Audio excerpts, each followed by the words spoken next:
The smoke alarm transmitter from Bellman Symfon is part of the Visit smart home system that helps you to secure your home. It detects smoke, heat, and fire at an early stage and relays the alarm directly to your Visit receiver so you can get out of harm's way in time. The smoke alarm works wirelessly with our full range of receivers. Let's look inside the box. Here is the smoke alarm transmitter. An instruction manual in multiple languages, a quick guide, and screws and wall plugs. For your safety, please read through the user manual before installation. The user manual has important notes about the smoke alarm. To set up the transmitter, remove the battery tab. To test the alarm, press the test button and release it when the alarm sounds. The alarm transmits a radio signal to the receiver.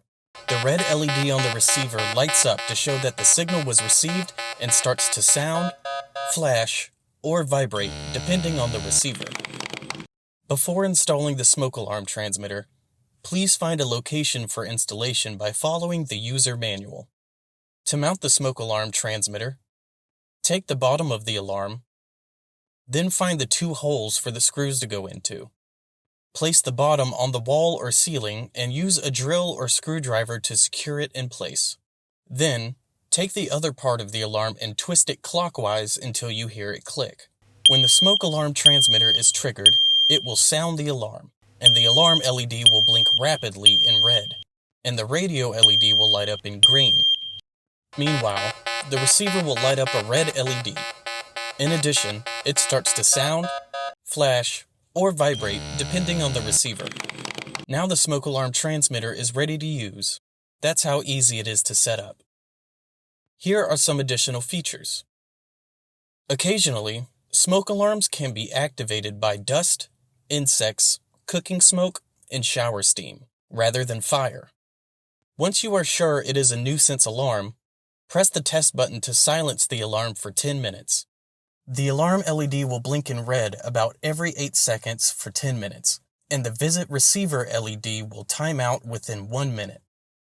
Pressing the test button will make the alarm less sensitive, but if a large amount of dust, smoke, or steam is detected, the alarm will stay active. If the contamination clears, the alarm will return to its normal operation.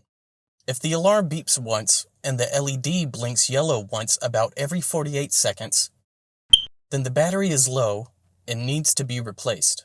If the alarm beeps twice and the LED blinks yellow twice about every 48 seconds, then the alarm is faulty and needs to be replaced. If the alarm beeps 3 times and the LED blinks yellow 3 times about every 48 seconds, then the smoke alarm has reached its end of life and needs to be replaced. The smoke alarm has a 24-hour memory function. If no one is home when the smoke alarm detects smoke, heat, or fire, the alarm LED will blink red twice about every 48 seconds for the next 24 hours. If you press the test button, it will make a chirping sound, and the LED will blink red rapidly.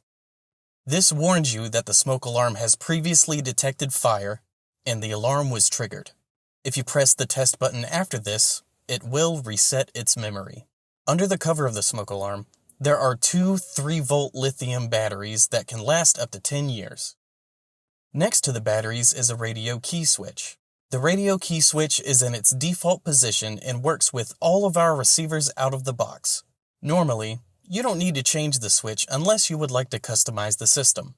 If so, please watch our separate instruction video. And that is the smoke alarm transmitter, part of the Visit smart home system.